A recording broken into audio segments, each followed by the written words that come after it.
নমস্কার, স্বাগতম আরও একবার দীপ্তস গার্ডেনিং ওয়ার্ল্ডে। আর আমি সুদীপ্ত দাস আছি আপনাদের সাথে। হ্যাঁ, বাংলার আবহাওয়ার যেমন পরিবর্তন এই মুহূর্তে হয়ে আছে, ঠিক সেই পরিবর্তনের ছোঁয়া আমার বাগানেও দেখা গেছে।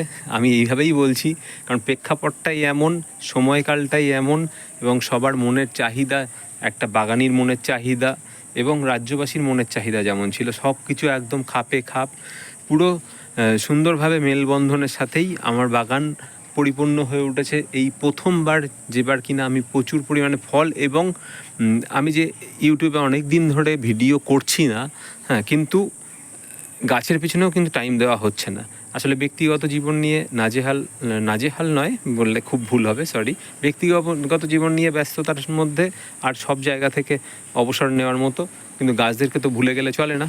কিন্তু গাছদের ভুলে গেলেও গাছরা কিন্তু তাদের প্রতিদান দিয়ে যায়, এবং তার প্রতিফলন এবার আমার গাছে, যেবার গত বছর পর্যন্ত আমি দেখেছিলাম 6খানা পর্যন্ত বেদানা হয়েছিল ছোট বড় মিলিয়ে, এবারও সেই ছোট বড় মিলিয়েই হচ্ছে। কিন্তু এটা বেদানা এবং এটা হলো দানার চারা। আগেও আমার একটা যদি ভিডিও আমি করেছিলাম কিনা মনে নেই, অনেক দিন যেহেতু ডিটাচ হয়ে আছি, আমি চেক করতেও চাইছি না, কারণ এই ভিডিওটা তো আর আগে থাকবে না। তো আপনারা যারা যারা নতুনভাবে দেখছেন, তারা পিছনের ভিডিওতে গিয়ে আপনারা মাটি সম্পর্কে জেনে নিতে পারেন, কিংবা আমি নতুন করে আবার জানিয়ে দিচ্ছি। পরিচর্যা সম্পর্কে বিশেষ কিছু বলবো না, বিশেষভাবে কিছু বলবো না। যেটা হলো যে অনেকে অনেক রকম বলে, তো নানা দিকে মাথা ঘামিয়ে প্লেন কটা ছোটোখাটো জিনিস একটু জাস্ট সময় মতো দিতে পারলে গাছ তার বেনিফিট, মানে আপনার জন্য বেনিফিট তো সে তুলে দেবেই। তার প্রমাণ এই যে এই গাছটার আজকে 10-12 বছর বয়স হয়ে গেছে, মানে পরিচর্যার অভাবে, অযত্নে একটা অন্য পরিবেশের মধ্যে থেকে গাছটা বড় হয়েছে, দানা থেকে চারা হওয়া গাছ। সেই গাছ আজকে একটাই গাছ, কিন্তু এর গোড়ায় দেখছেন অনেকগুলো 3টে বাঞ্চ দেখা যাচ্ছে। একটাই গাছ, মেন গোড়াটাই একটা, গোড়া থেকেই ভেঙে যাওয়াতে হয়তো 3টে ডাল হয়েছিল, আমার এখন আর মনেও নেই, এতটা বড় বয়স হয়ে গেছে গাছটার। এই নিয়ে গাছটা 4বার ফল দিচ্ছে। তো এইবার যে ফলটা দিয়েছে, মাঝখানে প্রচুর ফুল হয়েছিল, কিন্তু সেই ফুলগুলো একটাও গরমের জন্য হয়তো টিকতে পারিনি। তো এই ফুলগুলো গরমের মধ্যেই হওয়া, প্রথম দিককার গরমের মধ্যে যে ফুলগুলো এসেছিলো একটাও টিকেনি। তারপর যেগুলো হয়েছে আস্তে আস্তে এখন টিকছে। তো বর্ষার মধ্যে আরও কিছু ফুল আসলে হয়তো বা টিকতে পারে, এখন কিন্তু সেইভাবে আর কোনো লক্ষণ নেই। লাস্ট যে দুটো ফুল আমি গাছে দেখেছি, এটা টিকবে কিনা জানি না। একটা এখানে আছে, একদম গোড়াতে হয়েছে, মনে হয় না টিকবে বলে, আশা তো রাখাই যায় বাগানি হিসেবে। একটা ফুল, এই যে ছোট্ট একটা মেয়ে ফুল, এটা স্ত্রী ফুল, এও আশা করি টিকে যেতে পারে। আর যে টিকেছে সবার লাস্ট, সে হলো তিনি হলেন পুরো সুন্দর ঘটির মতো, একদম লাল টকটকে রূপবতী কন্যার মতো হয়ে আছে। তো মেলা বিস্তারিতভাবে মানে ব্যাখ্যায় না গিয়ে এবার আমি বলি, প্রথম থেকেই দেখাই আপনাদেরকে এক ঝলকে কতগুলো ফল হয়েছে। এদিকে দেখতে পাচ্ছেন 2টো, এখানে আছে 2টো, এই আছে 2টো, 6টা, একটা 7টা, নিচে একটা 7টা, উপরে দেখছেন এক সময় 3টে দেখা যাচ্ছে, 7 আর 3 10, আর এটা হলো 11।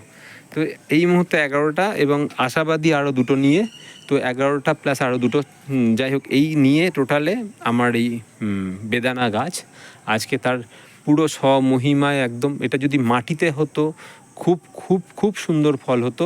বেদানা সবসময় খোলামেলা জায়গা, দেখুন আমার বাগানে ঠিক মিডিলে রাখা আছে ছাদের গাছটাকে, চারিদিক দিয়ে খোলামেলা পরিবেশ দেওয়ার জন্য। এবং রোদ্দুরটা এদিকে পশ্চিম, মানে আমার সামনে পশ্চিম, পিছন দিকে পূব, আর আমার বাঁ দিকে হলো দক্ষিণ। তো সব দিক দিয়ে রোদ্দুর এবং হাওয়া সব কিছুই পায়। এর থেকে আরও বেশি পেলে ভালো হতো। এই যে বড় গাছটা আছে, পাশে বাঁশবাগান আছে, এইসব কারণের জন্যই হয়তো ভালো পায় না। তবুও যা আছে যথেষ্টই। গরমটা এখানে প্রচণ্ড, রোদ্দুর যতটা পায় তার থেকে গরম প্রচুর হয় এখানে। তো এই পরিবেশের মধ্যে দাঁড়িয়ে এটা হয়েছে, মানে জাস্ট রেজাল্ট। তো এবার ছোট্ট করে বলি এর মাটি সম্পর্কে। আমি আগেও বলেছিলাম, জামরুলের মাটি যেমনভাবে আমরা তৈরি করি সেইভাবেই কিছুটা সাদা বালি এবং মাটির পরিমাণ সমান সমান দিয়েছি, বা একটু 2.5 ভাগ মাটি এবং সাদা বালি 2 ভাগ, তার সঙ্গে পাতা পচা সার আমি ইউজ করি প্রায়, না চাইলে অ্যাভয়েড করতে পারেন। ভার্মি কম্পোস্ট বা গোবর সার 1.5 ভাগ। তো 2.5, 1.5, এই হলো আপনার 4 ভাগ। আর বাকি দিয়ে দেবেন 2 ভাগ, মানে হলো সাদা বালি দিয়ে যে মাটি তৈরি হবে সেই মাটিতেই আপনারা বসিয়ে দেবেন। পিছনের খাবার খেয়ে যাচ্ছে, নিচে প্রচুর পরিমাণে দুব্বো গাছ হয়ে যায়, পাখিতে কোথা থেকে ফেলে, তার জন্য এগুলো হয়। তো বিভিন্ন ঘাস জঞ্জালের তো অভাব নেই। যাই হোক, আর যেটা করি যখন ফুল আসার সময় হয়, মানে এটা যদি আমি বলি ঠিক আফটার উইন্টার, শীতকালের ঠিক পরপরই আপনারা এতে মাসে একবার করে মানে জাস্ট ফেব্রুয়ারি মানে এন্ডিং থেকেই বা মিডিল থেকে আপনারা একে একদম সুন্দরভাবে মানে সুপার সোনারটা 10 ফোঁটা 1 লিটার জলে, 10-12 ফোঁটা দিলেও অসুবিধা নেই, 1 লিটার জলে দিয়ে এদেরকে একদম স্নান করিয়ে দেওয়ার মতো করে স্প্রে করে দেবেন মাসে একবার। আর পর্যাপ্ত পরিমাণে নিচে খাবার বলতে খোল জল, আমি কোনো কিছুরই বাদ দিই না, কোনো বাদযোগ্য যোগ নেই। খোল জল আর মানে শীতের সময় দিয়েছি কিছু, আপনার বর্ষা এবং শীতের সময় এই দুটো টাইমে আপনারা দেবেন ফিলোডল, একদম ফিলোডলের দানা যেটা মাটিতে ছড়িয়ে দেবেন 1 চামচ করে। এটাও প্রায় 20 লিটারের পাত্রে আছে। এটা হিসাব মতো গাছের বহর হিসাবে কিন্তু ছোট, গাছকে কাটিনি, কারণ কাটলে উপরের বৃদ্ধি আমি যত রোধ করব তত শিকড়ের বৃদ্ধি বাড়বে, বৃদ্ধি হতে থাকবে। তো এর রিপোর্টিংয়ের সময়, রিপোর্টিং করার আগে কেটে দিতে হয়, দিয়ে শিকড়গুলো ছেটে বসিয়ে দেওয়া যায়। বা আপনারা শিকড় ছেটে বসিয়ে দিলেন, তারপর আস্তে আস্তে ডালগুলো ছেড়ে দিলেন কয়েকদিন পর। বড় গাছের ক্ষেত্রে খুব একটা রিপোর্টিংয়ে অসুবিধা হয় না, কিন্তু মেন সমস্যা হলো এত বড় ভারী গাছ, এত বড় গাছটাকে বারবার পাল্টি খাওয়ানো। আর পিজিআর হিসাবে আমি যেটা স্প্রে করে থাকি এতে মিরাকুলান, যেটা এই মুহূর্তে আমি স্প্রে করেছি, মিরাকুলান 10 থেকে 15 ফোঁটা 1 লিটার জলে, এবং সুপার সোনাটাও আমি এই সময় ইউজ করে থাকি ফলের সাইজ বৃদ্ধির জন্য। এবং সবথেকে বড় জিনিস হলো প্রাকৃতিক উপায়ে আপনারা পটাশ এবং সালফার, এই দুটো জিনিস আপনারা ইউজ করতে পারেন। সালফার বলতে আপনারা পেঁয়াজের খোলায় পেয়ে যাবেন, আর নইলে সালফারের চিন্তা মাথা থেকে আউট করে দিন। পটাশ হিসাবে আপনারা দিতে পারেন একদম সহজ সরলভাবে কলার খোসা ভেজানো জল, আর সালফার হিসাবে দিতে পারেন পেঁয়াজের খোসা ভেজানো জল। আর পটাশটা এই সময় দরকার ফলের সাইজ বৃদ্ধি করার জন্য, ফলন বৃদ্ধির জন্য আমি তো সুপার সোনাটা ইউজ করি। এর মধ্যে মাঝে মধ্যে 15 দিনের গ্যাপে এই সময়ের মধ্যে বায়োভিটা এক্স দিই। যে সময় নতুন পাতা আসে, ফুল আসে, সেই সময় বায়োভিটা এক্সটাও আমি 10 ফোঁটা থেকে 15 ফোঁটা 1 লিটার জলে দিয়ে স্প্রে করি। আর রোগ প্রতিরোধের ব্যাপারে যদি বলতে হয়, সেইভাবে রোগ পোকার আক্রমণ খুব একটা হয় না, আমি তো দেখিনি। তো আমার কোনো প্রবলেম আমি দেখতে পাচ্ছি না। খোলামেলা জায়গায় থাকলে রোগ পোকার আক্রমণ বেদানা গাছে হয় না। একটা দুটো যেটা হয়, এই ডালগুলো নষ্ট হয় একটু, এই ডাল নষ্ট হয়, এটা স্বাভাবিক।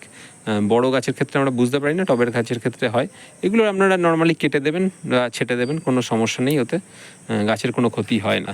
এখনও পর্যন্ত আমার ক্ষেত্রে কোনো হয়নি। তো নতুনভাবে আমি যত সময় প্র্যাকটিক্যালি কিছু না পাচ্ছি তত সময় আপনাদেরকে উল্টোপাল্টা বলবো না। আর বাকি অনেকেই অনেক রকমভাবে করেন, সবারটাই ভালো, যে যার জায়গায় যে যার পরিবেশে তার নিয়মটা ঠিকঠাক। তো এই যে নিয়মটা বললাম, এটা যে কোনো পরিবেশে বসে আপনারা করতে পারেন।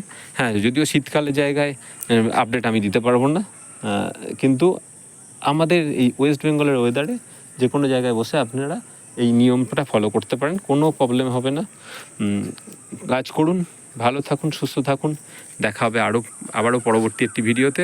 তত সময়ের জন্য নমস্কার। আর যেতে যেতে বলে রাখি, যদি কারো কোনো প্রশ্ন থাকে আপনারা নির্দ্বিধায়, আমার কমেন্ট সেকশন অলওয়েজ আপনাদের জন্য খোলা আছে, আপনারা কমেন্ট করে জানতে পারেন। থ্যাংক ইউ, ধন্যবাদ।